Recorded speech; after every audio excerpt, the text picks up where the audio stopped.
कनकमहामणिभूषितलिङ्गं फणिपतिवेष्टितशोभितलिङ्गम्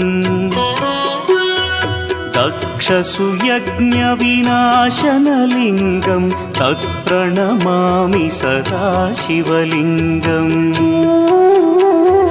कुङ्कुमचन्दनलेपितलिङ्गं पङ्कजहार सुशोभितलिङ्गम् सञ्चितपापविनाशनलिङ्गं तत्प्रणमामि सदा शिवलिङ्गम्